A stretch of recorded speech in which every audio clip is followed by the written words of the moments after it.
Sir एक interview मैंने दिया था और वहीं पे एक मेरे साथ था जो कि बहुत ही स्ट्रेस्ड आउट था और हर दूसरे सेकंड मेरे को बोल रहा था यार अंदर जाके क्या होगा, वो क्या पूछेंगे, मेरे को बड़ा डर लग रहा है, नहीं हुआ तो क्या होगा।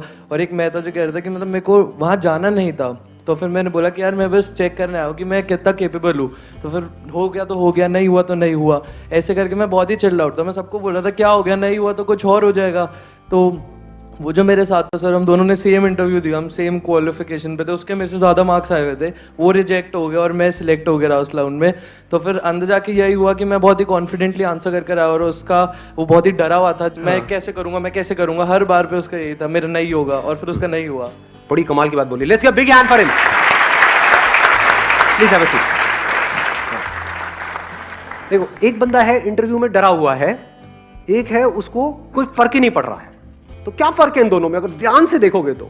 एक है वहां पर उस इंटरव्यू को क्रैक करने के लिए गया है, एक है जो मजे के लिए गया है, मतलब उसको नहीं भी होने से कोई फर्क नहीं पड़ता है। और दूसरा बंदा है वो इस थॉट से ही डर जाता है कि अगर नहीं हुआ तो पता नहीं क्या होगा। अब यहां पे एक बहुत इंटरेस्टिंग, मतलब बड़ा कमाल का एक कॉन्ट्रडिक्शन है कि अगर आप चाहते हो कि आपका हो जाए, जो भी आप चाहते हो, कोई खेल खेल रहे हो और आप जीतना चाहते हो, तो आपके हारने के चांसेस बहुत ज्यादा है। और अगर आप खेल रहे हो खेलने के लिए, तो अब आपको हराने का कोई तरीका ही नहीं है। अगर दोनों की स्किल बराबर है तो कंडीशंस अप्लाई, इसको ध्यान से समझ लेना। अगर बैकग्राउंड में फर्क है तब तो वहां पर ये सब दिमाग लगाने की जरूरत ही नहीं है कि एक बंदा है ग्रेजुएट है, एक नहीं है। तो ग्रेजुएट का हो गया क्योंकि वहां पर लिखा हुआ था कि भाई ग्रेजुएट्स के लिए है, तो दूसरे को बाहर कर दिया। तो अब इसकी हम बात नहीं कर रहे हैं, हम कह रहे हैं एक ही कॉलेज से दो बच्चे निकल करके आए हैं और एक डर रहा है, एक नहीं डर रहा है। तो डर का कॉज क्या है उसको हम फाइंड आउट करने की कोशिश कर रहे हैं। इसको आप डर भी बोल सकते हो, इसको स्ट्रेस भी बोल सकते हो, इसको प्रेशर भी बोल सकते हो, जिसकी वजह से क्या होता है, हमारी जो कैपेबिलिटी है, जिस लेवल पे हम परफॉर्म कर सकते हैं उस लेवल पे हम नहीं कर पाते। क्योंकि जितना आप उस सक्सेस के बारे में सोचोगे कि मेरा ये जॉब इंटरव्यू क्रैक होगा होगा होगा होगा होगा, उतना ही आपके अंदर डर भी पैदा हो जाएगा, वो ना होने का डर। देख रहे हो ना दोनों में क्या फर्क था? एक में था कि मेरे को जॉब मिल जाए, अदर डिजायर कुड बी कितना मजा आएगा, इंटरव्यू के लिए जा रहा हूं, पहली बार जा रहा हूं, देखता हूं क्या होगा वहां पर। मतलब you are acting out of curiosity, एक बच्चे की तरह। ठीक है, हो गया नहीं हुआ कोई बात नहीं, क्या फर्क पड़ता है, यहां नहीं हुआ तो ये थोड़ी कि लाइफ खत्म हो जाएगी, या हो भी गया तो ये मतलब थोड़ी है कि जिंदगी भर यहीं पे रहने वाला हूं, हो सकता है वैसे ही निकाल दे 4 दिन बाद। तो ये तो हो जाता है, नहीं होता है। तो कहने का मतलब है कि ये नहीं कि ये हो रहा है वो हो रहा है, मतलब you are excited about the process. एक तरफ से you are excited only about the outcome.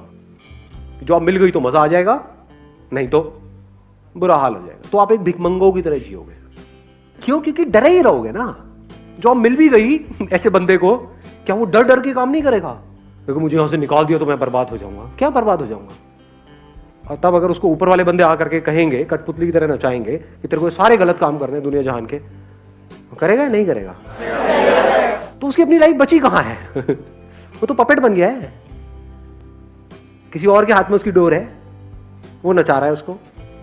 For example कोई बंदा है, उसकी सोच है कि मुझे तो एक टॉप स्टार बनना है, कि मतलब बॉलीवुड में डेली, मतलब बॉम्बे अगर आप लोगों को पता हो तो, कि डेली हजारों लोग ट्रेन से उतरते हैं हीरो बनने के लिए, एक्टर बनने के लिए नहीं, हीरो बनने के लिए। सबको हीरो बनना है। तो क्या होता है उन लोगों का हाल? अच्छा होता है, बुरा होता है? क्या कभी उनको हमने देखा जा करके, प्रैक्टिकली उन लोगों की लाइफ को ऑब्जर्व किया है कि क्या क्या हालत होती है? मैंने धक्के खाए हैं इसलिए मुझे पता है अंदर की कहानी क्या है। बहुत बुरी हालत होती है, इतनी बुरी जिसकी कोई हद ही नहीं है। हर तरफ से पिसे हुए होते हैं। क्यों मर रहे हो? क्योंकि उनको हीरो बनना है। अब अगर उनको कोई सपना दिखाएगा कि हाँ, या उनको कोई रास्ता मिलेगा कि हाँ बेटा मैं तेरे को हीरो बना दूंगा, लेकिन जो मैं कहूंगा वो करना पड़ेगा, वो करेगा या मना करेगा? तो उसके अंदर बचा क्या? सोच रहे हो? अगर दुनिया जहान के उसको गलत काम करने पड़ रहे हैं वो बनने के लिए, वो करने के लिए जो वो करना चाहता है, तो बन भी गया तो अंदर कुछ बचेगा ही नहीं। तब तक 5-10 साल में कुछ बचेगा ही नहीं। शक्ल देखोगे तो सब कुछ नकली होगा वहां पर, नकली हंसी, नकली सक्सेस, अंदर से सब खोखला, सब खाली। तो दूसरा तरीका क्या हो सकता है लाइफ को जीने का? अगर वो बंदा समझ पा रहा है तो वो क्या कहेगा? बाहर में क्या हीरो हीरोइन, इस सबसे क्या करूंगा? एक्टिंग में है मेरा इंटरेस्ट, मेरे को एक्टर बनना है। एक्टर कौन है? एक्टर के लिए क्या बड़ा क्या छोटा? समझ रहे हो? अगर कोई एक्टर है तो उसके लिए स्टेज बड़ा या छोटा नहीं होता है, हीरो के लिए बड़ा छोटा होता है कि ये छोटा स्टेज है, मैं यहाँ पे कैसे आऊंगा। समझ रहे हो? तो ये कुछ बेसिक सी चीजें हैं जो अगर इस लाइफ में इस टाइम पे अगर आपको समझ आ गई ना तो बड़ी कमाल की लाइफ हो सकती है। हाँ, आप बोलिए। सर, जो दो लोग होते हैं उनमें बेसिक डिफरेंस ये होता है कि एक कॉन्सिक्वेंसेस में जीता है और एक प्रेजेंट में जीता है। एक सोचता है कि अगर मैंने ये नहीं किया तो उससे क्या क्या हो जाएगा, मेरी लाइफ पे क्या इम्पैक्ट पड़ेगा, और सोचता है कि मैंने ये नहीं किया था, लास्ट टाइम भी मैं डिसअपॉइंट हो गया था, मैं अपना बेस्ट नहीं दे पाया था, तो वो आगे भी वही सोच सोच के जीता रहता है और नेगेटिव ही चलता है, उससे कभी भी कोई पॉजिटिव की उम्मीद ही नहीं होती। और जो दूसरा होता है सर, वो बहुत ऑप्टिमिस्टिक होता है, उसको लगता है कि इवन इफ नहीं भी हुआ तो लेट इट बी, हम नेक्स्ट ट्राई करेंगे। वो कभी भी गिव अप नहीं करता है और वो आगे वाले कॉन्सिक्वेंसेस का नहीं सोचता, वो प्रेजेंट में जीता है। Excellent, let's get big hand for her. अब आपसे सिंपल सा क्वेश्चन है, प्रेजेंट में कैसे जीते हैं? प्रेजेंट में जीने का मतलब और ना जीने का मतलब पहले क्लियर करते हैं। जो बंदा प्रेजेंट में नहीं जी रहा है वो क्या कर रहा है कि मैंने इतनी बार ट्राई किया, नहीं हुआ, अब भी होने वाला तो है नहीं। पिछली बार भी मैं गया था वहां पे, जाके नर्वस आ गया था, नर्वस को नर्वस आ, अच्छा लगता है बोल। हाँ, इस बार भी अगर ऐसा हो गया तो पता नहीं मेरा क्या होगा। तो वो पास्ट में जी रहा है या फिर फ्यूचर में। अगर नहीं हुआ हो तो पता नहीं घर जाके कितने जूते पड़ेंगे। घर वालों ने पूरा टीका भी करके भेजा है इस बार तो। और कई बार ऐसा भी होता है वो टीके की वजह से जॉब नहीं मिलती है। भाई हमारी बलि चढ़ाने आया है तो क्या करने आया है। द पॉइंट इज कि एक बंदा है जो पास्ट में जी रहा है या फ्यूचर में जी रहा है। अगर वो एक्साइटेड भी हो रहा है सोच करके कि हाँ अब तो मुझे मिलेगी मिलेगी मिलेगी मिलेगी जॉब, ये वो, तो उस एक्साइटमेंट में भी हो सकता है वो रायता फैला रहा है अंदर जा करके। होता नहीं है, कई बार ओवर कॉन्फिडेंट हो जाते हैं। मतलब वहां पे टेबल पे गए, बैठे अपनी फाइल बैग, ले देख क्या है तू, तेरी जगह मेरे पास होगी, ये कुर्सी दिख रही है, बहुत सेशन देखे हैं मैंने उसके, क्या लगा रहा है मुझे तू।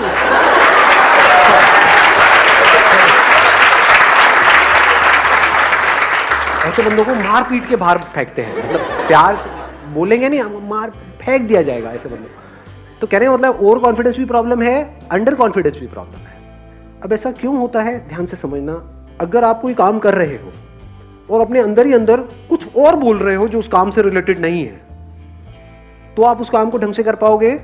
या अगर वो काम कर रहे हो उसी से रिलेटेड बोल रहे हो तो उस काम को ढंग से कर पाओगे? समझ गए ना? ये बोलना ही सोचना है, पहले इसको समझ लो अच्छे तरीके से। मैंने अपने कई सेशंस में बोला है, what is thinking, what is thought, ये लोगों को पता नहीं है, लेकिन बात करते हैं माइंड। What is mind? ये जो हम अपने अंदर ही अंदर अपने आप को बोल रहे होते हैं, ये थिंकिंग है। बिना बोले क्या आप सोच सकते हो? हाँ, बोलते रहे हो नहीं, कभी प्रैक्टिकली करके देखा है? किसी ऐसी चीज के बारे में सोच के बताओ जिसका कोई वर्ड माइंड में ना पड़ा हो। Can you think about it? Impossible. तो पहले हम बोलते हैं, फिर उसके कॉरस्पॉन्डिंग इमेजेस माइंड में आती है, फिर एक चेन बनती है, इसको थिंकिंग बोलते हैं। तो आप चाहे पॉजिटिव बोल रहे हो अपने आप को, चाहे नेगेटिव बोल रहे हो, आउटकम से रिलेटेड, जो होने वाला है उससे रिलेटेड, चाहे वो अच्छा है चाहे बुरा है, उसका जो अभी काम करना है उससे कोई कनेक्शन नहीं है। आउटकम मतलब क्या कि जॉब मिलनी है नहीं मिलनी है वो तो कुछ दिनों बाद डिसाइड होगा, बाद में डिसाइड होगा, कहीं और डिसाइड होगा, आपका कोई कंट्रोल है ही नहीं उसके ऊपर। आपका काम क्या है? अगर आप सिर्फ जॉब इंटरव्यू के बारे में ही उस टाइम बोल रहे हो, ये भी नहीं कि हम बोंदुओं की तरह बैठे कुछ भी नहीं बोल रहे हैं या कुछ भी नहीं सोच रहे हैं। If you are thinking about the job interview, कि जैसे कोई बंदा अंदर गया, उससे जाकर के पूछा कि भाई किस तरह के क्वेश्चंस आ रहे हैं, क्या पूछ रहे हैं, there is a strong possibility कि एक ही तरह का पैटर्न चल रहा होता है। तो आपने उसको सुना, समझा और अपनी प्रिपरेशन करी, अपना प्लान बनाया, उसमें कोई दिक्कत नहीं है। Because that plan, that preparation, that thinking about the interview is important. If you are speaking about जो होने वाला है बाद में कभी, उसके बारे में आप सोच रहे हो, या जो भी काम है उसके अलावा किसी भी चीज के बारे में आप बोल रहे हो, किसी भी चीज के बारे में, अपने माँ बाप के बारे में, घर में ये हुआ, वो होने वाला है, ये होगा, वो होगा, मिल गया तो ये होगा, पार्टी होगी, नहीं मिला तो, ये सब अगर आप बोल रहे हो तो आप उस मोमेंट में नहीं हो। बट अगर आप बोल रहे हो उसी से रिलेटेड जो आप काम कर रहे हो, जैसे अगर खेल रहे हो फील्ड में, तो अगर उस खेल से रिलेटेड आप बोल रहे हो अपने आप को, कि बंदा सामने से आ रहा है, मान लो फुटबॉल खेल रहे हो, कि ये आएगा, आकर के मुझे टांग मारने वाला है, मैं गिरने वाला हूं, क्यों ना मैं ऐसा करूं, यहीं पे रुक जाऊं, इसको लगेगा मैं निकलने वाला, ये करके मैं यहां से निकल जाऊं। ये सब हो रहा है, यही थिंकिंग है, बड़ी तेजी से हो रहा होता है ये काम पूरा का पूरा। तो अगर आप उस गेम से रिलेटेड अपने आप को बोल रहे हो, सोच रहे हो, उसमें कोई प्रॉब्लम है? कोई प्रॉब्लम नहीं। That means you are there in the present moment. But अगर उस टाइम पे देखना ये है कि सामने वाला ओपोनेंट कैसा है, उसकी स्ट्रेंथ्स क्या है, उसकी वीकनेसेस क्या है, मैं कहां से जाऊं, कैसे जाऊं, ये सोचने की बजाय अगर आप सोच रहे हो, आपकी नजर पड़ी वहां पे ट्रॉफी पे और उसके बारे में सोच रहे हो, इमेजिन कर रहे हो कि वो ट्रॉफी मेरे हाथ में होगी और फिर पूरी कंट्री सेलिब्रेट करेगी, ये होगा वो होगा, I will create history, then आप फ्यूचर में हो, आप उस मोमेंट में हो ही नहीं, अब आप हार जाओगे।